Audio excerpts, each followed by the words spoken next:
Tak ada yang aneh dari keluarga Arif. Sampai malam itu ayahnya pulang, membawa kayu nisan penuh tanah dari kuburan seorang gadis yang baru meninggal. Ia bilang, benda itu akan membawakan angka keberuntungan. Tapi tak ada yang tahu, angka itu juga menuntut bayaran berupa nyawa. Beberapa bulan sebelum malam itu, hidup mereka masih biasa saja. Cerita ini bukan sekedar hiburan, tapi bisa jadi pelajaran atau peringatan.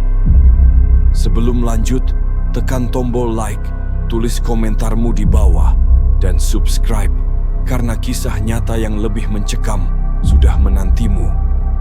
Selamat datang di channel Otak Horor. Ceritanya kita mulai sekarang. Pada tahun 1990-an, di sebuah desa kecil di Kendal, Jawa Tengah, hidup seorang remaja bernama Arif. Ia hanyalah anak sekolah menengah, biasa, pemalu, sederhana, dan tinggal bersama kedua orang tuanya di rumah. Kayu tua peninggalan kakeknya. Namun, masa itu adalah masa di mana satu hal menguasai pikiran banyak orang.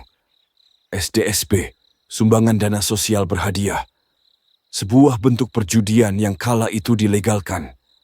Bagi warga desa, SDSP bukan sekadar permainan angka. Ia adalah jalan pintas menuju kemakmuran. Tak sedikit yang percaya bahwa dengan sedikit keberuntungan, mereka bisa jadi kaya mendadak tanpa perlu bekerja keras. Termasuk ayah Arif. Ayahnya adalah seorang buruh tani yang penghasilannya pas-pasan. Ia sering duduk di beranda rumah sambil menatap lembaran kupon SDSP lusuh di tangannya. Kalau malam ini tembus, katanya suatu sore, besok kita beli sawah sebelah. Tapi malam-malam berikutnya selalu berakhir sama.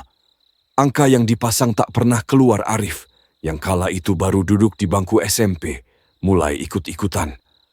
Awalnya sekadar penasaran, tapi rasa ingin tahu itu berubah menjadi ketertarikan aneh. Ia melihat banyak orang di kampungnya menjadi gila angka. Bahkan beberapa mulai melakukan hal-hal tak masuk akal. Suatu pagi, saat Arif hendak ke ladang membantu ayahnya, ia berpapasan dengan tetangganya, Pak Lejo, seorang pria paruh baya yang dikenal pendiam. Arif sempat menyapanya. "Pagi, Pak. Dari ladang?" Tapi Pak Lejo menjawab dengan suara serak, "Bukan dari makam." Arif tertegun. "Makam? Ngapain pagi-pagi dari makam?" Pria itu tersenyum tipis. "Nyari angka, Arif." Jawaban itu membuat Arif diam lama. Ia tak langsung percaya, tapi juga tak bisa mengabaikannya. Pak Lejo melanjutkan pelan. "Kalau beruntung, nanti malam kamu coba saja. Kadang, angka itu datang lewat mimpi. Kalau kita berani tidur di sana." Sejak hari itu, pikiran Arif tak tenang. Di ladang, ia terus memikirkan ucapan itu. Tidur di makam, demi angka. Aneh, tapi menggoda.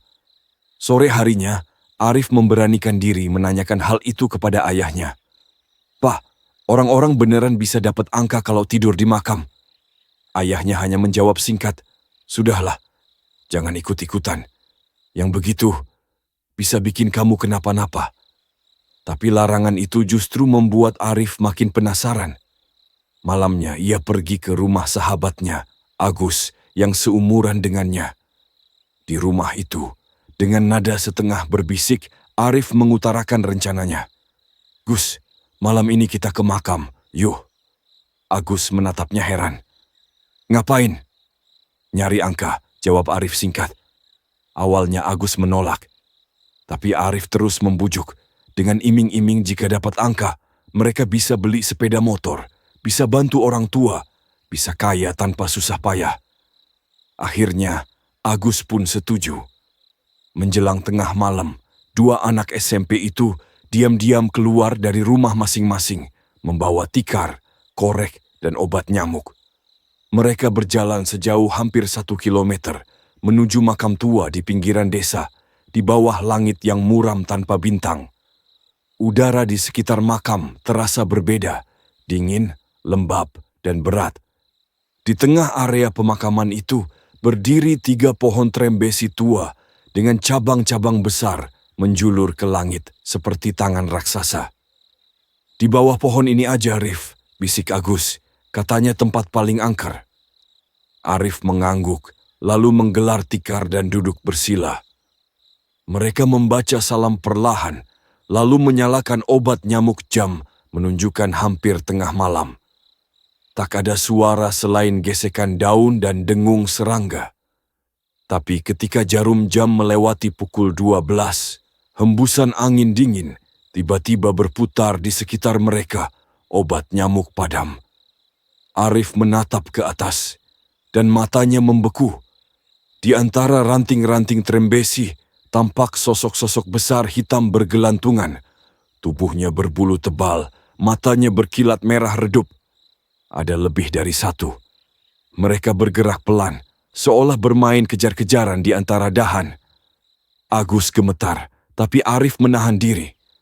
Dengan suara bergetar ia berbisik, "Kalau kalian bisa kasih angka, kasih 4 aja. Aku janji nggak ganggu kalian lagi." Tak ada jawaban, hanya suara gesekan ranting dan napas dingin yang menembus kulit.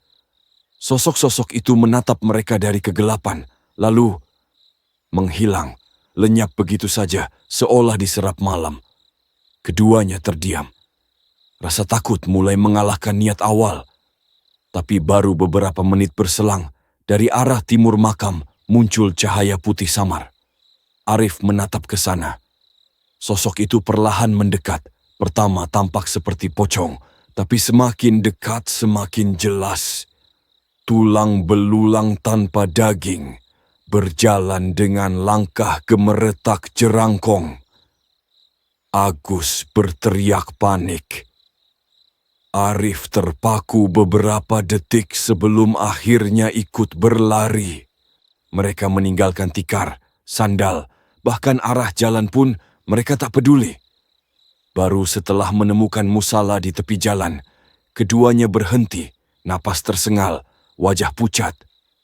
Mereka memilih bertahan di sana hingga subuh, menunggu azan pertama sambil diam, tak berkata apapun. Pagi itu, mereka pulang dengan langkah gontai Arif, berusaha bertingkah biasa di depan ayahnya. Tapi di dalam hatinya, ketakutan itu membekas kuat. Ia tahu, makam itu bukan tempat untuk mencari angka, namun apa yang tak ia tahu adalah ayahnya justru berniat melakukan hal yang lebih berbahaya. Setelah malam di makam itu, Arif berusaha hidup normal. Ia tetap berangkat sekolah, membantu ayah di ladang, dan menahan diri untuk tidak membicarakan kejadian itu kepada siapapun. Namun, ada sesuatu yang berbeda dalam dirinya. Ia merasa seperti selalu diperhatikan.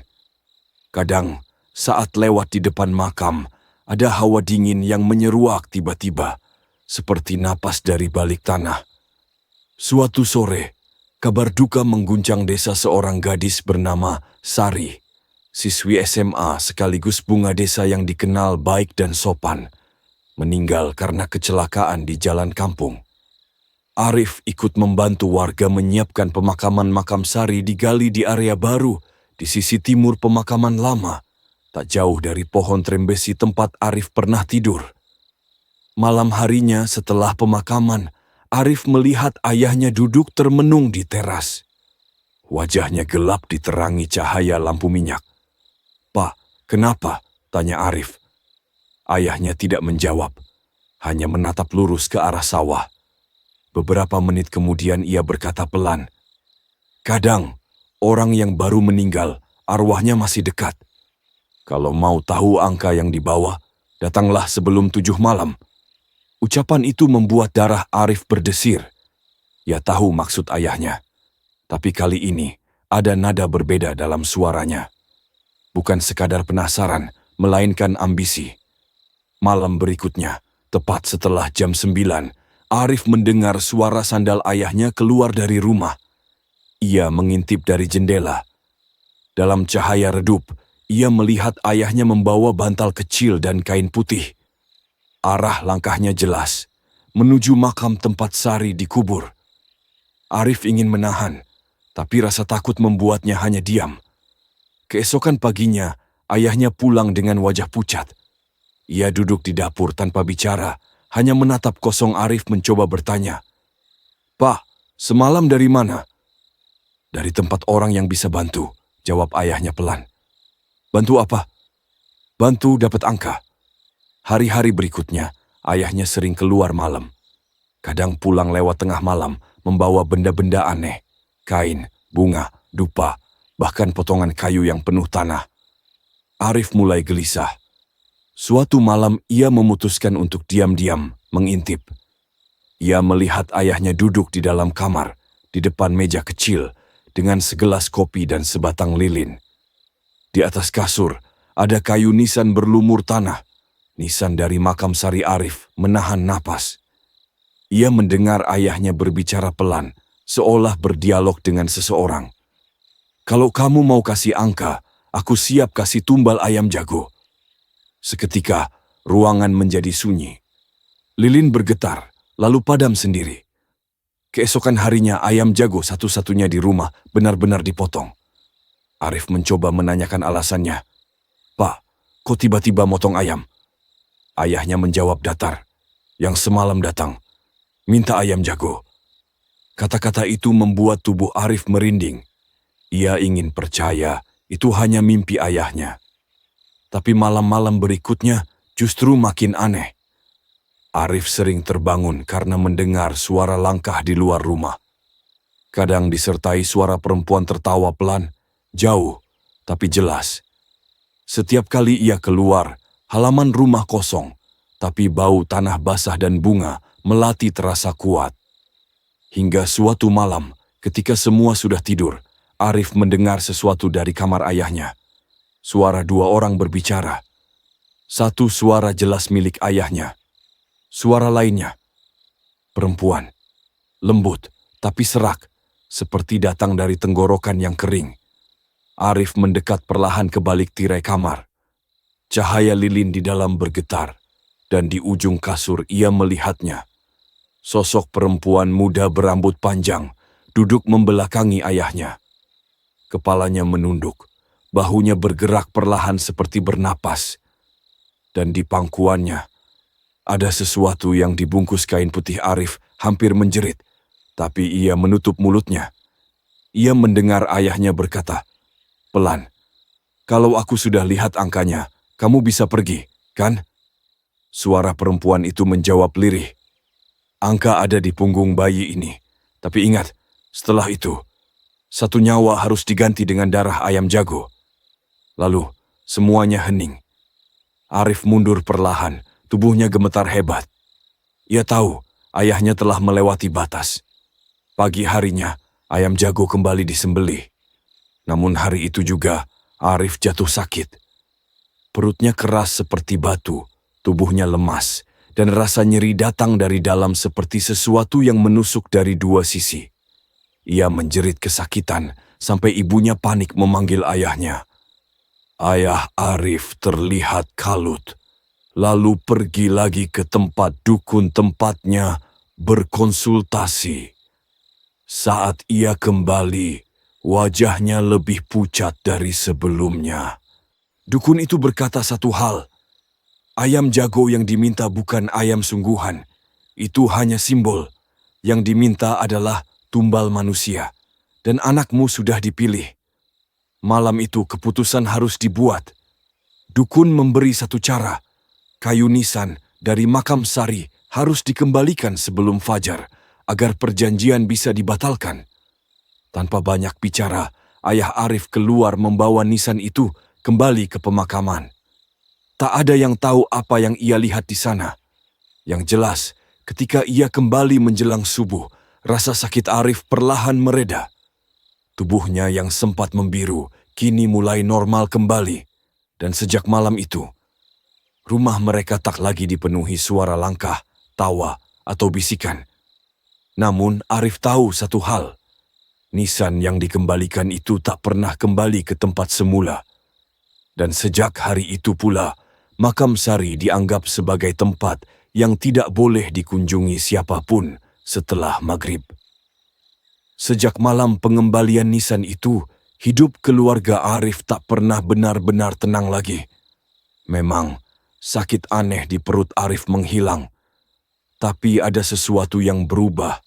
Di wajah ayahnya, di suasana rumah, bahkan di udara desa itu sendiri. Rumah mereka yang dulu hangat kini terasa dingin dan lembab, seolah selalu dibayangi kabut yang tak kunjung sirna. Lampu minyak sering berkedip tanpa sebab. Ayam-ayam tak mau berkokok sebelum matahari benar-benar tinggi. Dan kadang, di waktu subuh, terdengar suara langkah pelan di halaman, seperti orang berjalan tanpa alas kaki di atas tanah basah. Ayah Arif jadi lebih pendiam. Ia berhenti bekerja di ladang, jarang berbicara dengan tetangga, dan lebih sering menatap kosong ke arah timur, arah makam. Ibunya mencoba menganggap semua itu sebagai dampak stres atau rasa bersalah. Tapi Arif tahu, yang diam itu bukan karena menyesal, melainkan karena takut. Suatu malam, ketika hujan turun deras, Arif terbangun oleh suara kursi yang diseret dari ruang depan. Ia mengintip. Ayahnya duduk di kursi tua menghadap pintu, mengenakan sarung, tanpa baju. Matanya terbuka lebar tapi tak berkedip. Di depannya, di lantai yang basah oleh air hujan yang merembes dari celah pintu, ada jejak kaki kecil, seolah seseorang berjalan masuk tanpa suara. Arif memanggil pelan, "Pah!" Ayahnya tidak menoleh. "Pah!" Tetap diam. Arif maju 2 langkah, dan saat ia berdiri di dekatnya, ayahnya berbisik tanpa menatap, "Jangan buka pintu, dia datang minta angka lagi." Tubuh Arif menegang.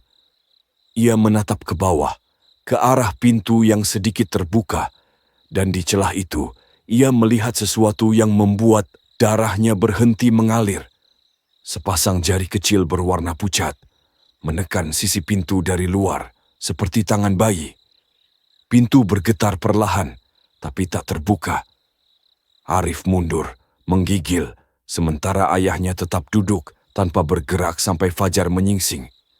Begitu matahari terbit, jejak kaki di lantai itu lenyap, seperti diserap tanah. Keesokan harinya, kabar aneh menyebar di desa. Beberapa warga yang lewat dekat makam Sari mengaku mendengar tangisan bayi dari arah timur, di antara deretan batu nisan. Ada pula yang mengaku melihat sosok perempuan berambut panjang duduk di bawah pohon trembesi, memeluk sesuatu di pangkuannya. Para tetua kampung mulai bicara. Mereka bilang, sejak SDSB marak, banyak orang datang ke tempat-tempat angker untuk mencari angka, ke sumur tua, ke pohon besar, bahkan ke kuburan. Dan tiap kali seseorang berhasil dapat angka lewat jalan itu, selalu ada nyawa yang harus dibayar. Arif mendengarkan semua cerita itu dengan dada berdebar. Ia tahu, keluarganya sudah menyentuh sesuatu yang tak seharusnya disentuh. Tapi semua menjadi nyata ketika satu malam ayahnya kembali mimpi buruk. Ayahnya berteriak dalam tidur, matanya terbuka, keringat membanjiri wajahnya. Arif dan ibunya panik membangunkan, tapi ia tetap menggigil sambil berteriak, "Bayi itu, minta dibawa balik." Setelah sadar, ayahnya langsung berlari ke dapur, menyalakan tungku, dan membakar sesuatu dari kantong bajunya, kertas berwarna coklat lusuh, dengan 4 angka di atasnya. Arif menatap angka-angka itu habis terbakar, tapi sebelum api padam, ia sempat membaca sekilas. 4, 0, 9, 7. Malam itu, desa diguyur hujan lebat, dan esok paginya, berita menyebar. 4 orang meninggal dalam kecelakaan di jalan besar arah Kendal. Semuanya warga desa yang memasang nomor 4097 di SDSB malam sebelumnya. Desa pun geger. Warga mulai saling menyalahkan. Sebagian menuding ayah Arif terlibat dalam ritual angka yang membawa sial. Namun, ketika beberapa warga mencoba mendatangi rumah mereka untuk menanyakan kebenaran, ayah Arif justru mengurung diri, menolak keluar. Ia hanya berkata singkat, "Nomor itu bukan aku yang kasih, dia yang datang sendiri." Sejak itu, setiap malam Arif mendengar langkah di halaman. Kadang suara tawa kecil, kadang suara ketukan lembut di dinding kamar. Dan sekali, hanya sekali, ia memberanikan diri melihat keluar jendela. Ia melihat sosok perempuan berambut panjang berdiri di bawah hujan, menatap rumah mereka dengan pandangan kosong, menggendong sesuatu yang tampak menggeliat dalam kain putih. Arif tak pernah lupa malam itu. Karena sejak saat itu, ayahnya mulai berbicara dengan udara kosong setiap tengah malam.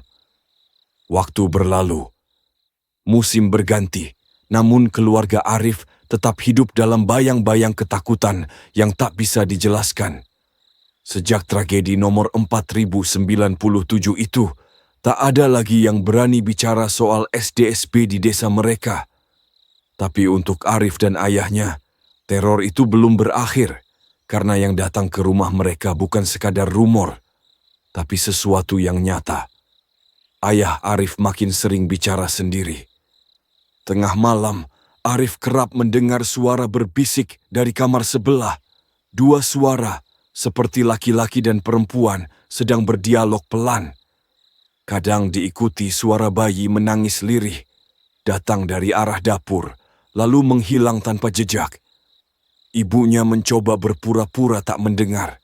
Namun suatu malam, ia menangis diam-diam dan berkata pada Arif, "Bapakmu bukan bapakmu lagi. Dia bawa pulang sesuatu dari kuburan. Dan sekarang yang tinggal di sini bukan cuma kita." Kalimat itu membekas di kepala Arif. Beberapa hari kemudian, Arif memberanikan diri menemui dukun tua yang dulu pernah membantu ayahnya memutus perjanjian. Dukun itu tinggal di ujung desa, rumahnya penuh asap dupa dan bau kemenyan yang pekat.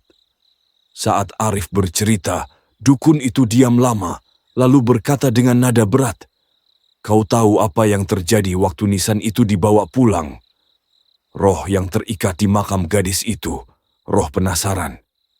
Ia belum sempat pergi, dan ketika nisan itu diambil, jiwanya ikut terbawa. Sekarang dia menagih." Arif menelan ludah. "Menagih apa, Pak?" "Perjanjian ayahmu minta angka, dan ia sudah menerimanya, tapi dia belum bayar lunas. Makhluk itu menunggu sampai ada nyawa yang menggantikan." Arif terdiam. Ia sadar, nyawa yang dimaksud adalah dirinya. Dukun itu memberikan satu saran terakhir. "Kalau ingin lepas, kau harus berani kembali ke makam tempat semua ini dimulai. Bawa ayahmu. Pulangkan semuanya sebelum malam Jumat Kliwon. Kalau tidak, roh itu akan menetap di rumahmu selamanya." Malam Jumat Kliwon, tiba hujan turun sejak sore, menambah berat langkah Arif yang memaksa ayahnya ikut keluar. Ayahnya menolak, tapi ketika Arif menyebut nama Sari, wajahnya seketika pucat. Dengan suara bergetar ia berkata, "Aku dengar dia di luar setiap malam, kadang di jendela, kadang di belakang rumah." Keduanya berjalan dalam gelap, menyusuri jalan becek menuju pemakaman timur. Lampu minyak kecil di tangan Arif bergetar tertiup angin. Sampai di sana, tanah makam tampak lembab, beruap samar oleh kabut malam. Suara serangga dan tetesan air bercampur menjadi keheningan yang menakutkan. Mereka berdiri di depan makam Sari. Tanahnya sudah mulai mengering, tapi di atasnya tumbuh rumput liar yang tak biasa. Rumputnya tinggi, seperti belum pernah disentuh manusia. Ayah Arif berlutut, suaranya lirih. "Maafkan aku. Aku hanya ingin menolong keluarga. Aku tak tahu kalau begini akibatnya." Tiba-tiba, udara di sekitar mereka berubah dingin. Lampu minyak berkedip, lalu padam. Dari balik kabut, terdengar tangisan pelan seorang perempuan. Tangisan itu makin dekat, disusul suara langkah di tanah basah. Arif memegang tangan ayahnya erat, tapi tubuh ayahnya justru menegang, seperti ditarik oleh sesuatu. Kabut itu kemudian membentuk bayangan samar, sosok perempuan muda berambut panjang, mengenakan kain putih yang basah, berdiri di depan mereka. Matanya kosong, dan di tangannya ia menggendong benda kecil berselimut kain. Arif tahu, itu bukan bayi sungguhan, itu hanyalah gumpalan tanah bercampur darah. Sosok itu menatap ayahnya, lalu berbicara dengan suara serak dan berat. "Kau sudah lihat angka. Sekarang giliranku menagih janji." Ayah Arif menunduk, air matanya jatuh. "Ambil apapun, tapi jangan anakku." Namun perempuan itu hanya tersenyum dingin. "Bukan aku yang memilih. Angka selalu menuntut yang pertama ditawari." Dan tiba-tiba, tubuh Arif terasa berat. Kakinya kaku, matanya gelap, seolah ada sesuatu yang menarik keluar dari dalam tubuhnya. Ia jatuh bersimpuh di tanah, dan dari kejauhan terdengar jeritan ibunya memanggil namanya. Entah dari mana datangnya ayahnya menubruk tubuh Arif, menahan sekuat tenaga sambil berteriak memanggil nama Tuhan. Dari dalam kabut, sosok perempuan itu memudar perlahan dan lenyap. Hujan turun makin deras. Ayah Arif menggali tanah di depan makam dengan tangan kosong, menanam kembali sisa nisan yang pernah ia ambil dulu. "Ini yang kau mau. Selesai. Selesai." Ia menangis keras sampai tangannya berdarah. Ketika semua selesai, lampu minyak kembali menyala sendiri. Hujan mereda. Arif tergeletak lemas, napasnya tersengal tapi masih hidup. Mereka pulang menjelang fajar tanpa menoleh ke belakang. Namun Arif sempat melihat sesuatu di ujung pemakaman. Bayangan perempuan itu berdiri di bawah pohon trembesi, menatap mereka pergi sambil tersenyum. Sejak malam itu, ayah Arif tak pernah lagi berbicara tentang angka. Ia berhenti membeli SDSB, berhenti bicara dengan bayangan, berhenti berharap pada keberuntungan palsu. Namun, setiap Jumat Kliwon, Arif masih mendengar tangisan bayi yang datang dari arah makam timur. Pelan, jauh, tapi nyata. Karena perjanjian dengan dunia gaib tidak pernah benar-benar selesai, hanya ditunda. Sampai ada yang cukup berani membuka kembali pintunya. Pagi itu, matahari di Kendal terasa asing. Langit tampak lebih abu-abu dari biasanya, dan udara seolah menahan sesuatu yang tak kasat mata. Sejak malam pengembalian nisan itu, keluarga Arif berhenti bicara tentang masa lalu. Rumah mereka tetap berdiri di pinggir sawah, tapi tak pernah lagi terdengar tawa ayah Arif jarang keluar rumah. Rambutnya memutih lebih cepat dari usianya. Setiap kali azan berkumandang, ia berdiam lama di musala kecil di belakang rumah, menunduk, berzikir, seolah menebus dosa yang tak pernah benar-benar selesai. Ibunya memilih berjualan sayur di pasar agar ada alasan untuk pergi dari rumah setiap pagi. Dan Arif tumbuh menjadi laki-laki pendiam yang selalu menghindari angka. Namun, beberapa hal tak bisa hilang. Tiap malam Jumat Kliwon, angin dari arah timur membawa aroma bunga melati yang kuat. Kadang disusul suara lirih, seperti bayi menangis jauh di belakang rumah. Setiap kali itu terjadi, lampu di ruang tengah berkedip sebentar, lalu mati. Dan entah bagaimana, jam dinding selalu berhenti tepat di pukul 12:17. Waktu ketika dulu ayahnya pertama kali membawa pulang nisan. Itu warga desa pun tahu, rumah itu tak boleh dilewati saat malam hujan.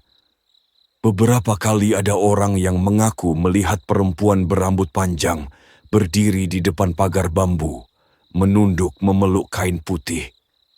Tak pernah mengganggu, tapi selalu menatap siapapun yang berani menoleh. Bertahun-tahun kemudian, setelah SDSP resmi ditutup dan perjudian mulai dilarang, banyak orang melupakan masa kelam itu. Tapi bagi Arif, kenangan tentang bagaimana orang-orang bisa menyerahkan segalanya demi angka tak pernah benar-benar hilang. Ia masih ingat bagaimana ayahnya hampir kehilangan nyawanya sendiri, dan bagaimana satu kesalahan kecil bisa membuka pintu menuju sesuatu yang tak bisa dikembalikan. Dalam hati, Arif sering bertanya, mengapa manusia begitu mudah tergoda oleh jalan pintas? Mengapa ingin kaya selalu lebih penting daripada hidup tenang? Pertanyaan itu tak pernah dijawab siapapun. Karena di desa-desa kecil seperti Kendal, orang masih percaya bahwa rezeki bisa datang dari mimpi, dari roh penjaga makam, atau dari bisikan halus di tengah malam. Hingga kini, ada saja yang mencoba. Dan setiap kali seseorang mendekati makam di timur, makam yang ditumbuhi 3 pohon trembesi tua, angin di sana akan berputar dingin, seolah memperingatkan, di sini dulu ada orang yang menukar nasibnya dengan nyawa. Kini Arif tinggal sendirian. Ayahnya meninggal 10 tahun setelah peristiwa itu. Bukan karena sakit, melainkan karena berhenti makan dan berbicara selama berhari-hari. Sebelum meninggal, ia hanya sempat berpesan, kalau ada yang datang malam-malam, jangan pernah jawab. Diam saja, meski dia memanggil namamu. Arif menuruti itu. Tapi malam terakhir sebelum ayahnya dikubur, sesuatu terjadi. Saat ia duduk di depan kamar, lampu minyak di sampingnya padam sendiri. Dari luar jendela terdengar suara perempuan berbisik, lembut, nyaris seperti angin. Sudah selesai, Rif. Angkanya sudah dibayar. Ketika Arif membuka mata, tak ada siapapun. Hanya nisan baru di pemakaman timur, berdiri sejajar dengan makam Sari. Dan di antara keduanya, tumbuh pohon kecil berdaun melati, yang sampai hari ini selalu berbunga meski musim kering. Setiap kisah punya pelajaran. Dari desa Kendal, kita belajar bahwa keinginan manusia untuk cepat kaya seringkali membuka pintu pada hal yang tak bisa mereka pahami. Sebuah angka mungkin tampak sederhana, tapi di baliknya ada sesuatu yang siap menagih dengan harga yang lebih mahal dari apapun, nyawa, ketenangan, bahkan waktu. Dan di malam sunyi ketika angin dari timur berembus membawa aroma melati, barangkali roh-roh yang dulu dipanggil demi angka masih berbisik di antara pohon trembesi tua, mengingatkan siapapun yang lewat bahwa kekayaan tanpa kerja keras selalu datang bersama kutukan. Terima kasih sudah menonton video dari awal sampai akhir. Jangan lupa like, komen, subscribe, dan jangan lupa nyalakan loncengnya supaya tidak ketinggalan cerita seram lainnya.